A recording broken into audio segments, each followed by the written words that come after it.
Hi, and welcome to this week's episode of the Word Pro podcast. Thank you so much for listening. Before we dive into today's episode, we just really want to ask a favour from you. This year, we're all about levelling up everything that we're doing across all of the platforms that we are on.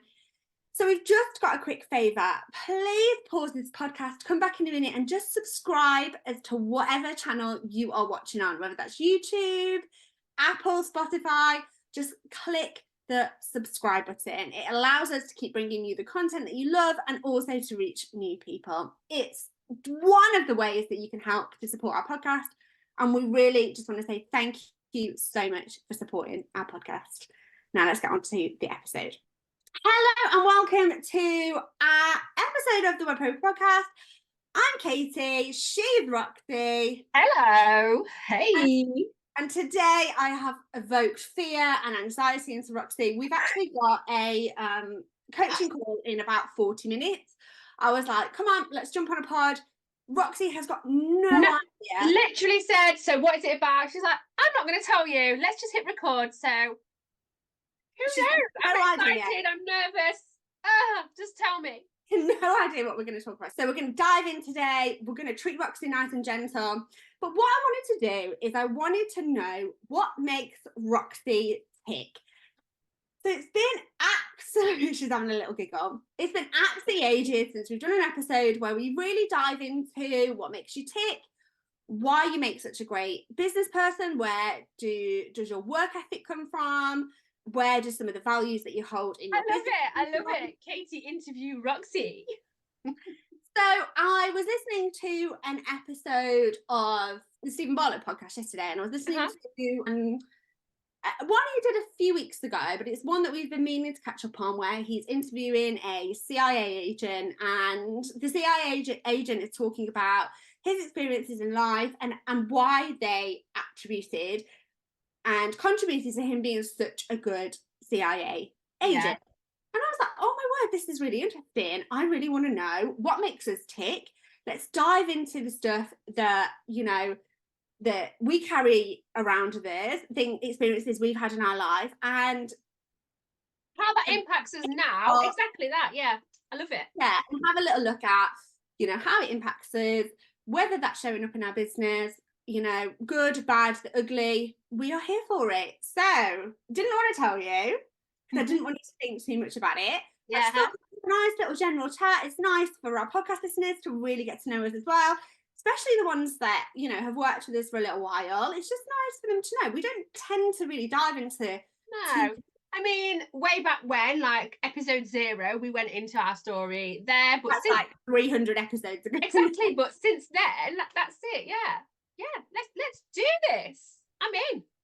Yes, she's in. She's here for it. Let's go for it. So, Roxy, what things, how do you think you ended up running your own business? And, what skills do you bring to that? What's your really driving factor? What do you do it for? What gets you out of bed in the morning? So let's start with how did I end up running this business with you? I actually, if I'm completely honest, if I look back to, when my working life began, I would have never have thought about running my own business. But on the flip side, I was always finding ways to make money. I was the teenager that always had the jobs, always, literally, I wanted to work, to earn, to have nice things. So I think then, as I've moved forward in my life, I was a young mum to 2 young children. It kind of just clicked that, oh, okay, like maybe running my own business is the way forward, because then childcare is not as much of an issue, because we know childcare is hard work. So, and I know that lots of you kind of listening can relate to that.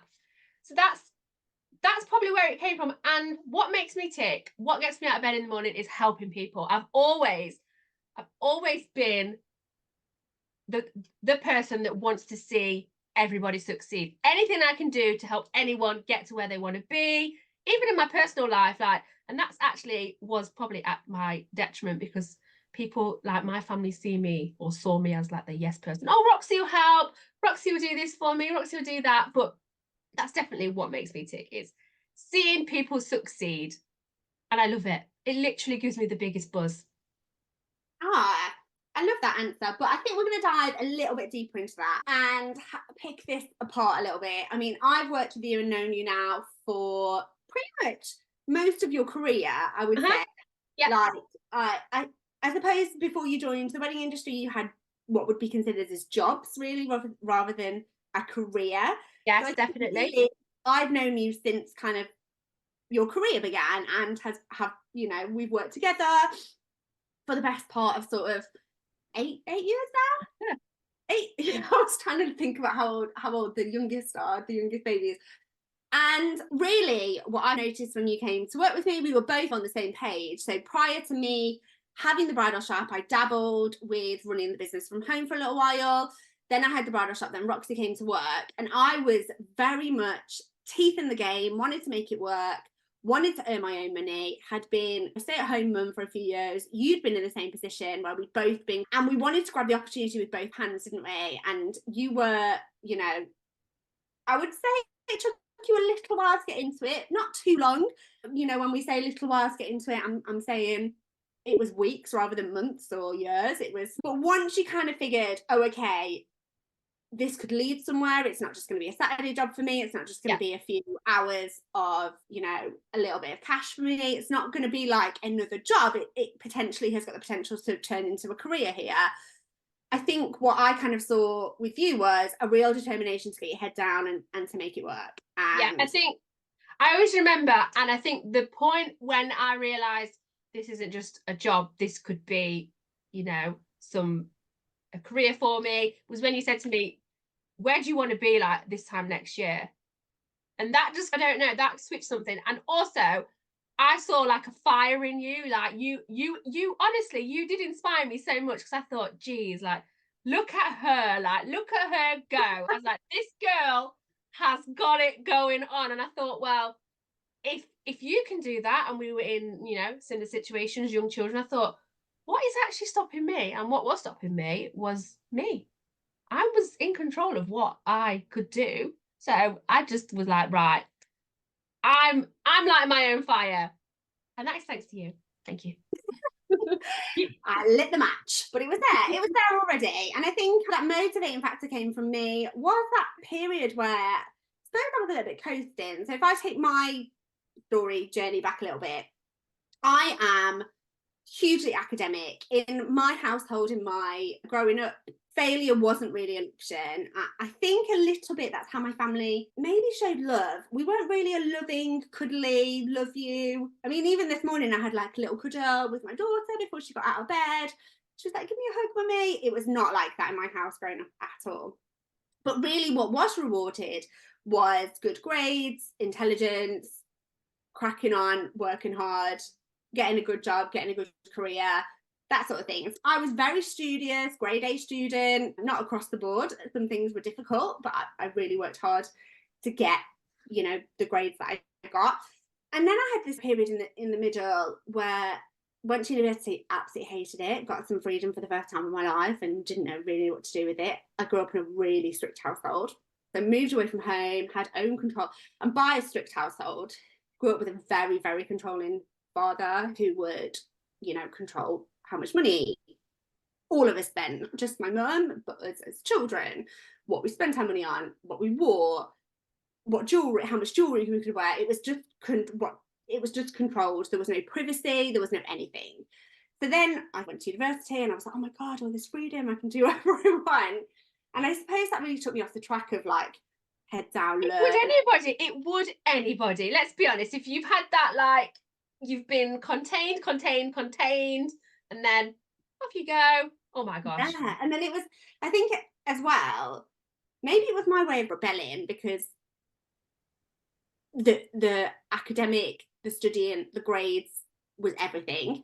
It was literally everything. And maybe, going to university, not taking it so seriously, dipping in and out of lectures, rocking up. I wanted to rock up.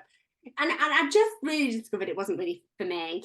And over the course of a couple of years, I really, dabbled in and out of it, went and got some jobs, and really worked my way up from the bottom. Ended up managing a pub at 21, earning a lot of money at 21, but I'd already decided I was going to go back and finish my degree. And it wasn't really for me, I suppose, I decided to go and finish it.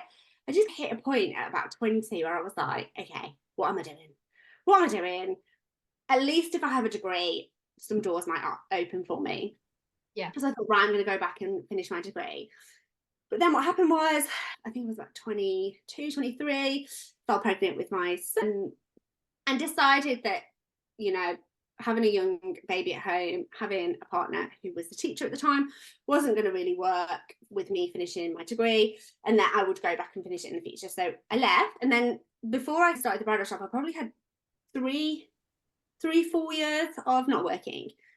So when I started the business and we were getting some traction, and because we were one of the first after pro bridal shops in the UK, we were picking up some PR, we were picking up some things that would really instill confidence in it. So it was like PR, we got, you know, some grants, we got, you know, our business plan approved, I was approved for a loan. The fact that, you know, we got a lot of traction on social media, didn't we? Like, we were like views in the thousands, hundreds of thousands sometimes. But I think that period, had I not had this period of, you know, just being at home, just being a mum, maybe I would have coasted a little bit more with it. I don't know. Yeah. I was trying to unpick, you know, people, I don't know, it'll be interesting to know. Sum up Katie in 3 words. What do people say about Katie in 3 words?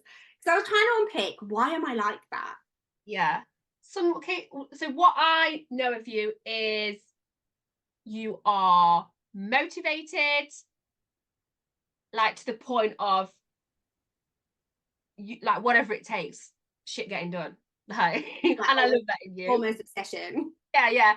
Politely put, yeah, almost like obsession. But I find that really amazing. I see that as a really good thing. Where I don't know whether you see that as something that is a bad thing, but I don't know. We'll dive into that in a minute. Go on. So crazy motivated, almost obsessed. Let's go with 2 of the words. Really, really, really switched on. Like, really smart. Oh, that's really kind. And one more. And what would I say? How do I put this? You went out.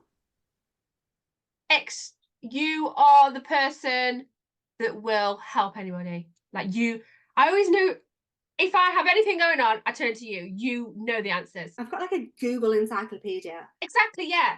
You know so much about so much. I think that's called a poly. And actually, I think I know a little about a lot. Yeah. So I could get my way through. I've heard you say that. Yeah. I've heard you say that before. Okay. Do I think hardworking and crazy motivated? Don't know. Sometimes you need to unpick these things and think, where do they come from? And I think in my house, when I was growing up, failure wasn't really an option. It absolutely wasn't an option. We would have actually got punished if we'd have, you know, done anything less than a C in anything. Not even. And it's not even like hard work was rewarded, or, you know, it wasn't like that at all. And I suppose in a way they were trying to set us up for good career, for success, but I'm not sure if that was the right way to do it or not. I think how that shows up now for me is, yes, I can get motivated, yes, I can get highly, but I have got an overworking tendency. It's very easy for me to slip into overworking. And I have to consciously switch that off and consciously decide, no, I am not getting switched on. And that's been a process for you, right? That's yeah. Even now, I will work on a weekend and I will do bits. So I'll do 2 to 3 hours work over a weekend, which isn't ideal. But if the house is quiet, I'll be like, yeah, we'll just do a bit. That's like your go-to, like, oh, I've got a minute. It's not really a problem until it's a problem. So until we are busy. So when we host WordCon, for example, we're crazy busy. We're up and down the country. There is a lot of prep that we do. There's a lot of setting up that we do. It's go. A lot of arranging. We're pretty much planning a wedding every 12 months, aren't we? Yeah, that is so true. Organising so many people. When you've got a tendency to overthink and overwork, those times it's a problem, because very quickly I can become incredibly. It's a slippery slope. Yeah. So I think this is something that I'm trying to be conscious about, and I'm trying to change that story for my children, really, so that they don't think, oh my God, I need to work myself to death to be successful, because we know that that's not the case. And we know that we can set up things inside of business that really, business, yes, is hard work, but it doesn't need to be hard work all of the time, and it doesn't need to kill you.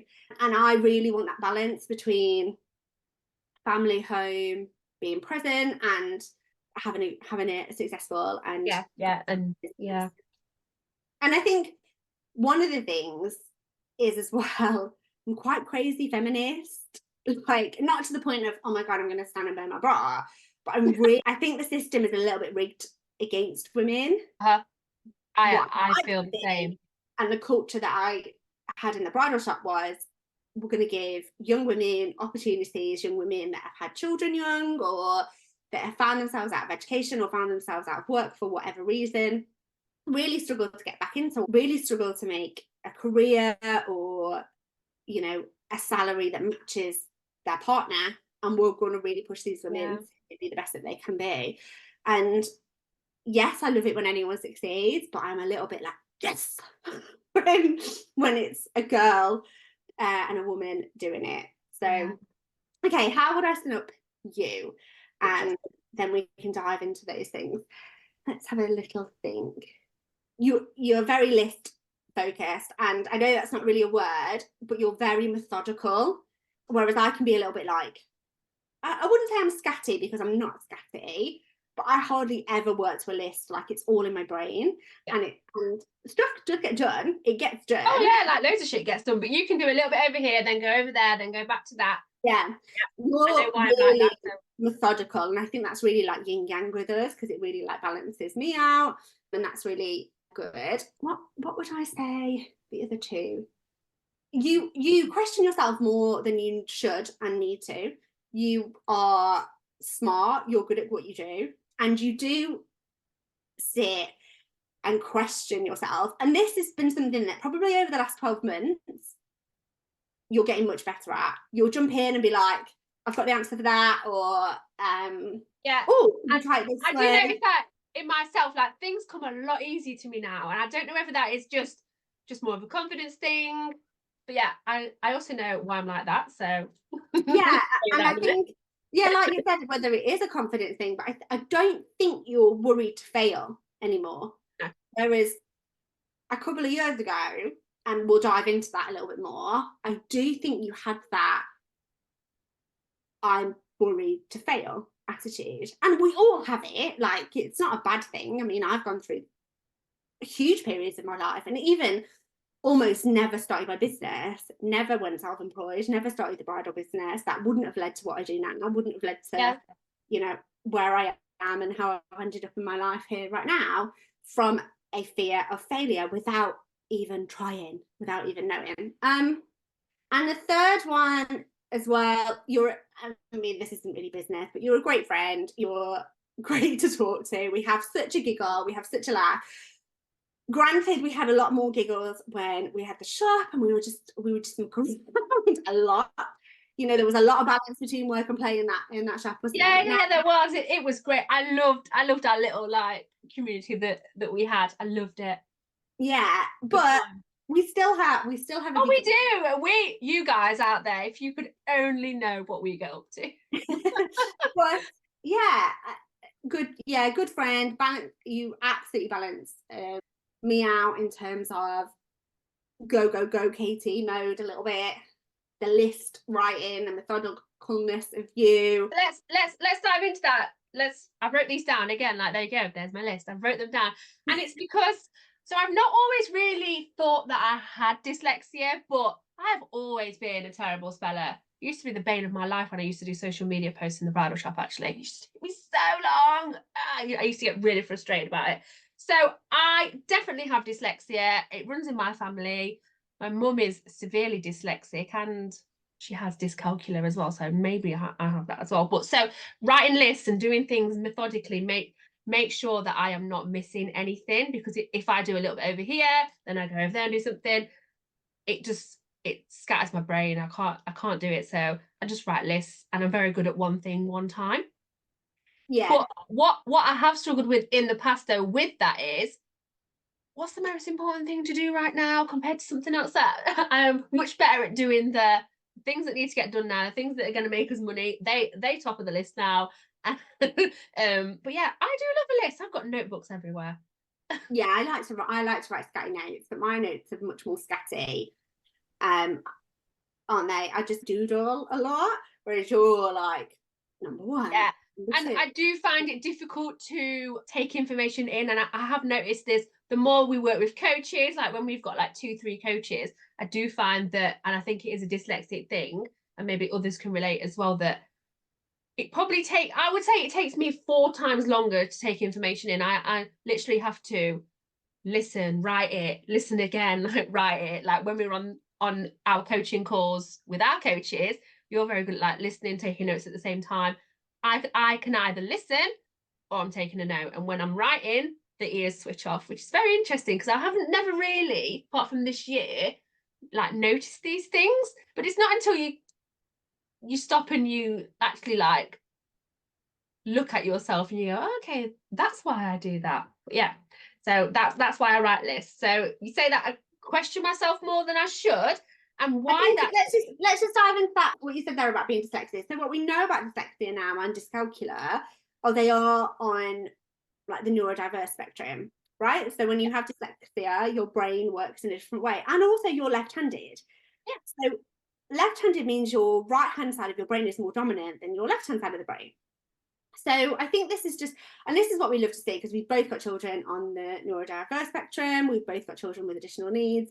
What we love to see is that there is a more of an awareness around this now, there's more scientific knowledge around it, and people are more generally accepting of it. And I read a statistic actually that was like, it was 60 or 70% of billionaire entrepreneurs are neurodiverse. And I was like, absolutely makes sense. Totally makes sense. Totally makes sense. Because the way that they think and the way that you think and our children think is so offbeat and different that these are the people that will take risks, take challenges, dive in, do things in a different way, mess with the status quo, see things that we don't see incredibly clearly. I know that my son does that. He can just see things so incredibly clearly that he almost gets frustrated that other people can't. But I wonder how much of, what you said there about list taking, the challenges that you face with having dyslexia, what I took from that was, how you've then been able to say, right, okay, yes, I've got this challenge in my life. Yes, this is a little bit difficult, but how can I work through this? And it's interesting there what you said there about dyscalculia, and that you think perhaps you might have some dyscalculia. I don't know a lot about dyscalculia, but I do know that whenever we sit and do numbers in the business, I have to catch you on a good day. Oh, yes, you do. Yes, you do. But exactly like you said, over the last year, I do just feel in general that things just have clicked more in place for me. Like I've literally, what I've done is I feel like I've taken the pressure off myself, and I'm like, I am good enough. Yes, I've got these things that could hold me back, but I'm not going to let them. Yes, it takes me longer to write things than it takes you. And that used to be a real frustration of me, because I'm like, I always used to be like, I want to work as fast as Katie. Like I can hear her typing. The pressure. Because you are an expert. Yeah, I'm a crazy quick typer. Like we couldn't be further apart with these things. But now I'm just like, it'll get done when it gets done. And the less pressure I put on myself, the more actually I feel like I'm thriving. Yeah, you're more productive. I think that's really, I don't tend to feel the pressure, or I don't tend to feel pressure. I just tend to work quickly. That's just my switch on. And it's interesting because what we were saying about neurodiverse or tapping into different ways of doing things. So I used to call it business ADHD, that I felt like I had business ADHD, because that tendency to overwork, that tendency to hyperfocus. I can be an incredible quick thinker. I think one of my traits that I used to think was a negative, but now it really helps me in this career and what we do with coaching people is I can spot problems incredibly quickly.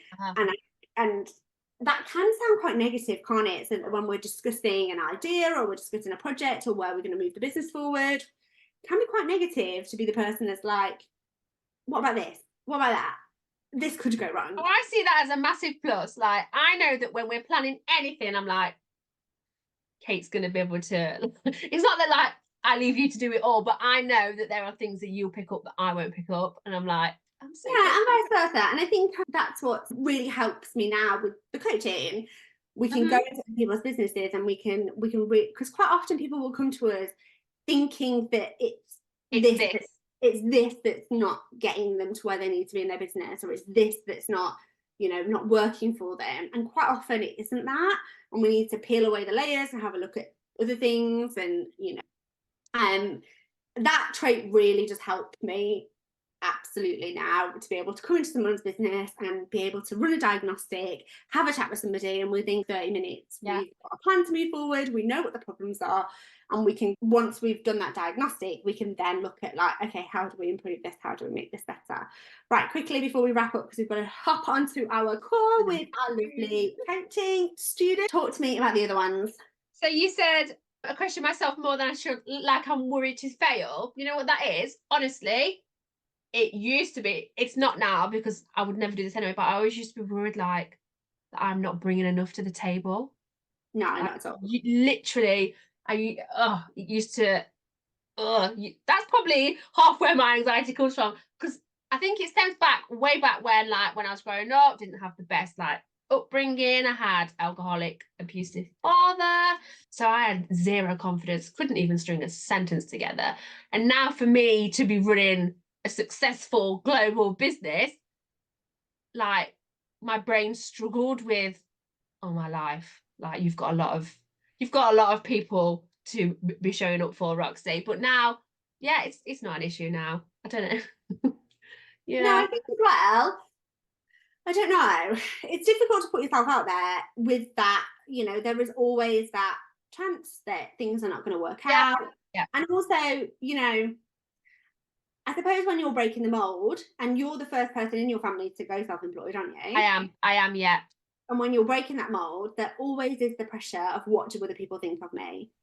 And, you know, yes, this could go really well and people will either, you know, love me for it or hate me for it, but I won't care because it's going really well.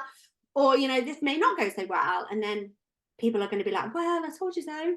I told you so. And you get quite a lot of that, don't you? You get quite I do get quite a lot of. So my mum and two sisters spend a lot of time together in the week, whereas I'm grafting, putting the hours in to have a successful business. And I think it has taken quite a few years of me educating them about, you know, this is, it's almost like I've had to prove myself, and that frustrates me because they won't get it until I'm living in my big house and I've hit my millions. I don't think that, because that's how they see success is big house, nice car. Well, like, let me tell you, I think I'd been self-employed for something like 6-7 years, and someone said to me, "Oh, what are you doing for your birthday?" And I was like, "Oh, I'm working." And they said, this was somebody very close in my family. "Oh yeah, you work now, don't you?" I was like, "I've worked for the last 6 And I know that everybody listening, I'm nodding along, we've all got people like that. Do you know, half of my family still think I work in the bridal shop. Yeah. And quite a lot of people will say, "What is it that you do?" And that's fine. That is absolutely fine. I've really loved having this little chat. I have. Yeah. Down a little bit more and picking apart what makes this tick. I was nervous. I was nervous at the beginning. I was like, how do you think these things, so the list making, the methodicalness, the believing in yourself more, not being so worried to fail, how do you think, and you're a really good listener, like super good listener, how do you think these make you a better business person? Good question. You know, it's difficult to see when, how do you think those things for me make me a good business person? That might be easier, because I don't know. Well, I think, you know, shit's got to get done sometimes, and having that methodicalness, the list, not really ranking your tasks. You mentioned before that you would struggle to see, you know, this is the really important stuff, this is the stuff that isn't so important. Yeah. Well, maybe the not ranking your tasks actually just helps you get everything done.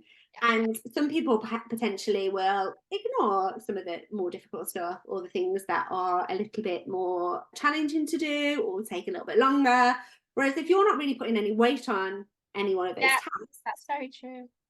I think the only thing to really be mindful of there is we've all got limited hours in the day, and to make sure that in our day, at some point in our day, we're focusing on what's generating the sales, what's generating leads, what's bringing the money in, rather than all the stuff that we can all get wrapped up in sometimes, that actually those are the things, yes, they need to get done, but they don't move the needle forward on the business. So it's always about just being conscious about spending some time.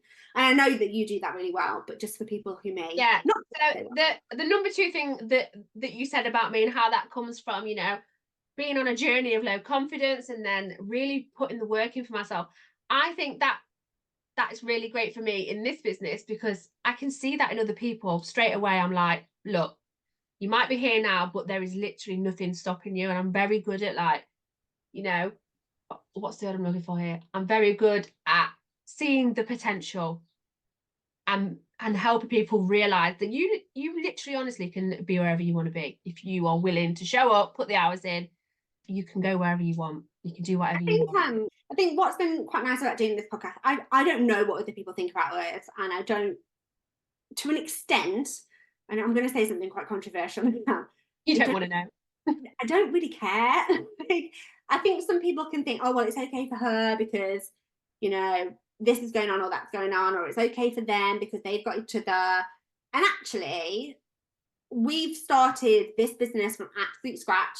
I started my business before that from absolute scratch. I had no business experience. I left university twice.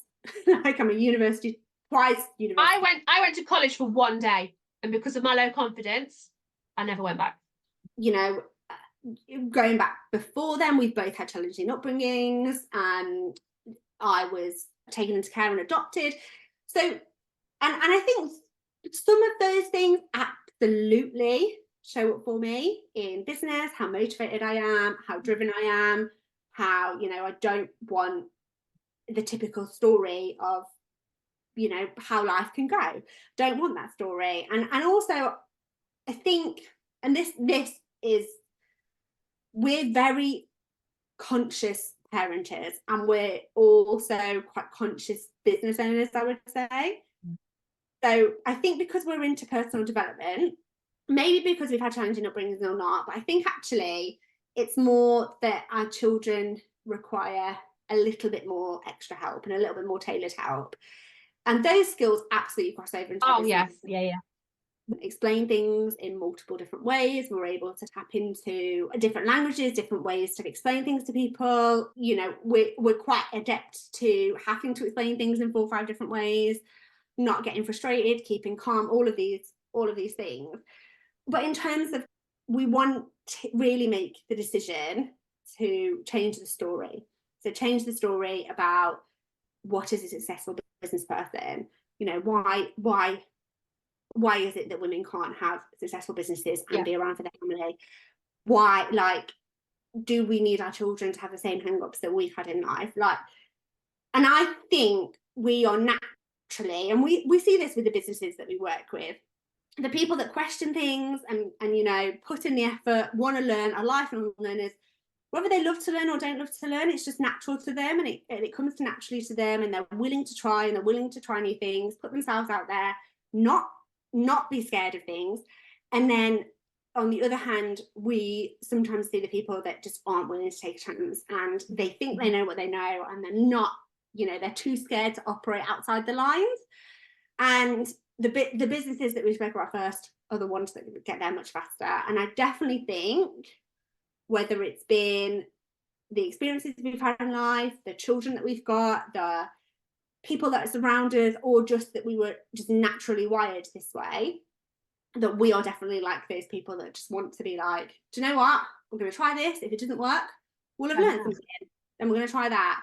And we, you know, want to constantly improve. We're always like, oh, well, that was great, now what's the next? Yeah, next. Right. I love this. Thank you so much. It's fine. I was like, oh, I loved that. Let's dive into it. I actually haven't finished that podcast. I'm going to go. It's a really long one. They are long. Yeah, they are long, but I really wanted to finish it. But when he mentioned that about, you know, what made him tick, how he brought that into the CIA, his upbringing, his childhood. I would have loved to have been a spy. I said this to you the other day. I would love it. I'd be the worst spy ever. Right. Thank you so much for joining us. Thank We can't you. wait to see you on the next episode. Remember to register for our free masterclass if you haven't already, and we'll pop the details of that into the show notes. Thank you so much for joining us today. I hope you've got to know us a little bit better, and we'll see you on the next episode. Bye. Bye.